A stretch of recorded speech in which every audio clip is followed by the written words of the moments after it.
வணக்கம். அனைத்து உறவுகளுக்கும் எனது இனிய காலை வணக்கத்தை தெரிவித்துக் கொள்கிறேன். இப்பொழுது ஒரு சிறு சோதிட குறிப்பை உங்களோடு பகிர்ந்து கொள்ள வருகிறேன். ஒரு ஜாதகத்தில்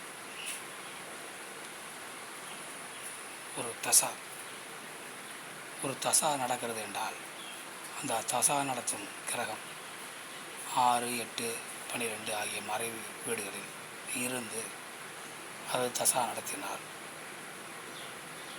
அதேபோல் ஒரு புத்தி நடக்கக்கூடிய கிரகம் 6, 8, 12 நடந்து புத்தி நடத்தினார். அந்த காலகட்டங்களில் ஜாதகருக்கு பொருளாதார நெருக்கடி, மருத்துவ செலவுகள், உடல் பலகீனம், மனநிலை பாதிப்பு, இப்படி பல பிரச்சனைகளை அந்த புத்தி காலங்களிலே அந்த கிரகங்கள் கொடுக்கும்.